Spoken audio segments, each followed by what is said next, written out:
السلام علیکم. Programme special talk کے ساتھ میاں سیف الرحمان حاضر خدمت. سیاست، عدالت، ریاست، معیشت، معاشرت، یہ سب چیزیں آپس میں اوور لیپ کر رہی ہیں، اور خاص طور پہ پاکستان میں ایک یہ ایسا سینیریو بلڈ اپ ہوا ہے کہ جس میں ہر ادارہ دوسرے ادارے میں یا تو مبینہ طور پہ مداخلت کر رہا ہے یا پھر اپنی آزادی کی جدوجہد کر رہا ہے، جنگ لڑ رہا ہے. اور آزادی کے نام پہ کوئی مادر پدر آزادی کی بھی بات چیت چل رہی ہے یہاں، اور کرٹیسزم بھی ہر طرف سے آ رہی ہے. میڈیا جو ہے وہ اپنا معاملہ جو ہے وہ اپنے ڈگر پہ چل رہا ہے. تو ویسے تو پنجابی میں کہتے ہیں کہ لوچ چل رہا ہے، تو وہ بھی معاملات جو ہیں ہم نے دیکھنے ہیں. تو کوشش ہم کریں گے کہ چیزوں کا جتنے بھی مختصر دورانیے میں اچھے انداز میں ایک تجزیہ کیا جا سکے، اور تاکہ ہم کچھ حقائق تک پہنچیں اور آپ کے گوشے گزار کریں. تو آج ہمارے پاس ایک بہترین پینل موجود ہے. میں ان کا تعارف کراتا ہوں. ہمارے پاس اسٹوڈیو میں موجود ہیں جناب سینئر تجزیہ کار جناب اقبال شاہد صاحب. ہم آپ کو جناب ویلکم کرتے ہیں، بہت شکریہ کہ آپ تشریف لائے. اور ہمارے ساتھ دوسرے ایک سینئر ماہر قانون ہیں جناب رانا ندیم صابر صاحب. ہم آپ کو بھی ویلکم کرتے ہیں جناب رانا صاحب.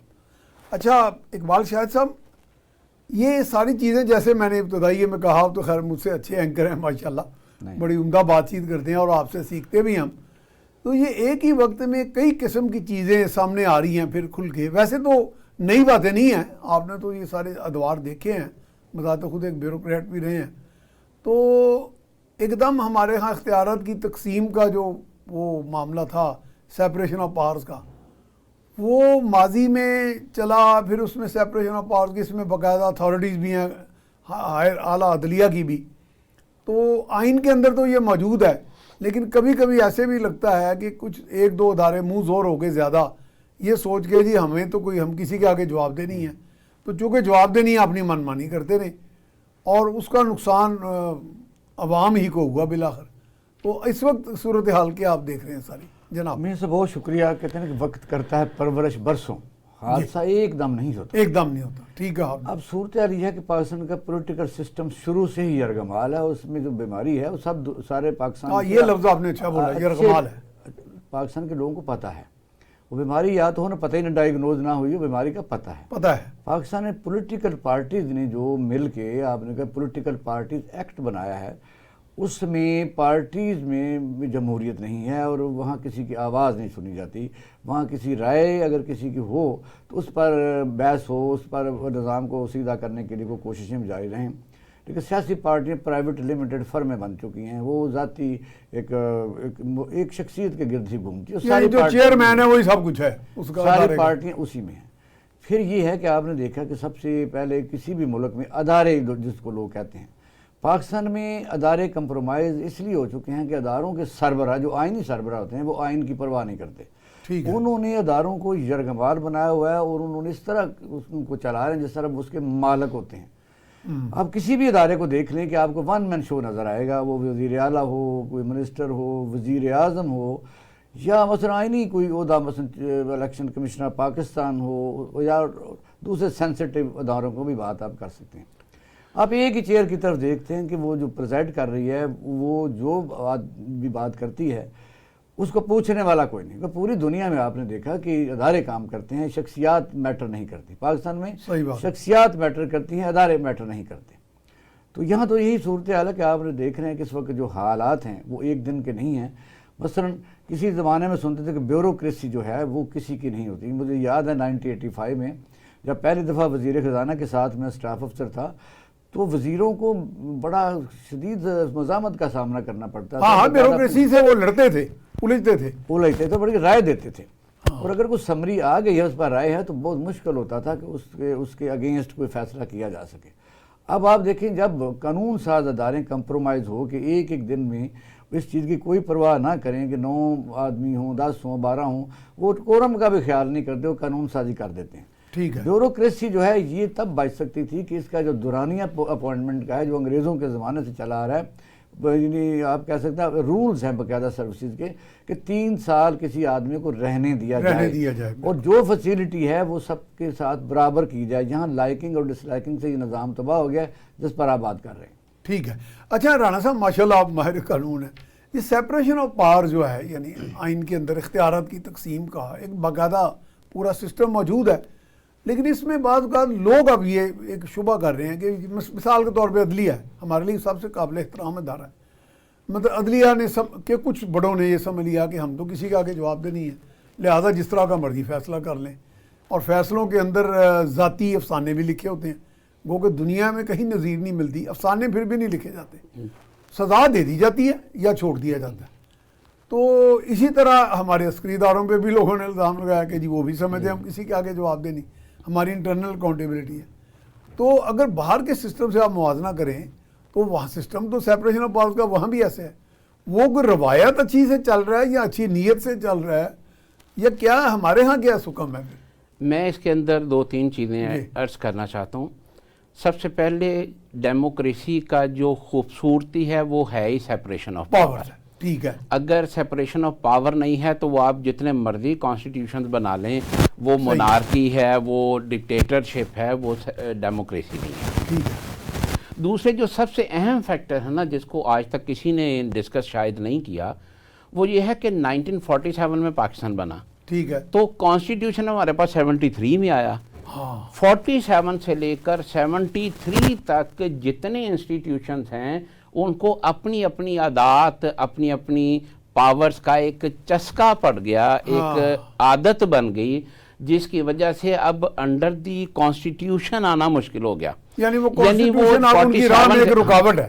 رکاوٹ ہے، وہ 47 سے 73 تک شتر بے مہار والی بات رہی، جس کی وجہ سے اب جب ان کو آپ کنفائن کرنا چاہتے ہیں، انڈر دی لا یا کانسٹیٹیوشن لانا چاہتے ہیں، تو ان کے مزاج میں ایک سپریمیسی آ چکی ہے، جس کی وجہ سے وہ اوبیڈینس نہیں ہو رہی۔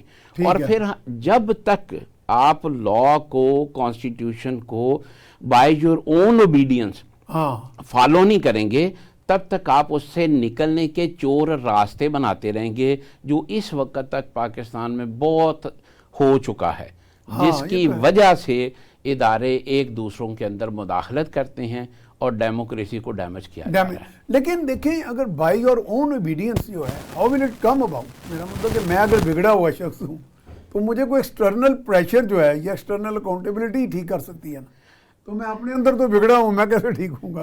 یہ بھی جاتے ہیں اقبال صاحب سے، پہلے آپ بتائیں۔ جی ہاں رن سے بتائیے آپ۔ ہاں آپ بتائیں۔ میرے نزدیک اس میں اصل بات یہی ہے کہ جب ہم ایک پاکستان کے ساتھ سنسیئر ہو جائیں اور ہمارا مطمع نظر اپنی کرسی، اپنا ادارہ یا اپنی اسٹیٹ بنانا نہ ہو، تو پھر ہمیں پاکستان کے متعلق دیکھنا پڑے گا۔ وہ پیٹریوٹزم اگر ہمارے اندر نہیں ہے، انفارچونیٹلی وہ نہیں ہے، یہ مجھے کہنا پڑے گا، سوری ٹو سے۔ ہمارے ہاں ہر آدمی وہ جس کی نہیں چلتی وہ کہتا ہے میں آنیسٹ ہوں۔ یہ تو کچھ یہ تو کوئی ایسا ایک گولڈن پرنسپل ہے ہاں جی آف ایگزسٹنس، آف لیونگ۔ جی ایسے جبکہ ہونا یہ ہے کہ ہمیں خود کو قربان کرنا ہے اس نیشن کے لیے، اس قوم کے لیے، اس پاکستان کے لیے۔ جب ہمارے اندر یہ، چونکہ یہ تو ہماری تربیت ہی نہیں ہوئی، اور بڑا المیہ ہماری پولیٹیکل پارٹیز کا بھی ہے، جن کے آپ کو دیکھیں کہ وہ ذاتی لڑائیوں میں، یہ اگر آج انہوں نے کوئی ڈیموکریٹک رول بنا لیے ہیں تو وہ اس لیے بنائے ہیں کہ وہ کئی بار پٹ چکے ہیں،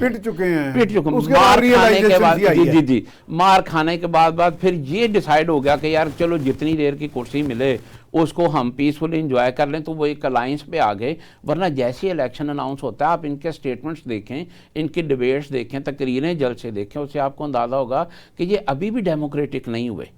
اچھا، چلتے چلتے ایک سوال اور مختصر کر لوں کہ مثلا الیکشن کمیشن کا جب ذکر کرتے ہیں تو وہ جو چیف الیکشن کمشنر ہے تو فرسٹ امنگ ایکولز ہے، اس کا تو ایک ووٹ ہی ہے نا باقی 4 اراکین کے ساتھ، وہ اکیلا تو خود مختار نہیں۔ دیکھیں وہ بات آپ کی ٹھیک ہے، اس کے پاس ٹائی کا ہی ووٹ ہے نا، ٹائی کا ووٹ ہے، ادروائز اختیار تو اس کے پاس کوئی جی کوئی پاور نہیں ہے، کانسٹیٹیوشن اس کو اس سے زیادہ نہیں دیتا، 5 ممبرز کے برابر کے اختیار۔ جی بالکل وہ اسی طرح۔ میں اور سوال پھر آگے کروں گا جناب اقبال صاحب، وہ پیٹریوٹزم کی گئی، آپ کا دور بھی ہم نے دیکھا ہوا ہے۔ ایک جو بڑا شاندار سوال تھا، کوئی بھی آدمی ہے وہ اگر بینیفیشری ہے یا اس کو عادت پڑی ہوئی ہے، تو کون سا طریقہ ہے کہ اسے باقاعدہ طور پر اکارڈنگ ٹو لا رکھا جائے، بالکل رائے راستے پہ رکھا جائے۔ بالکل اب یہ بالکل آپ کی بات درست، 100% درست ہے۔ اس میں یہ ہے کہ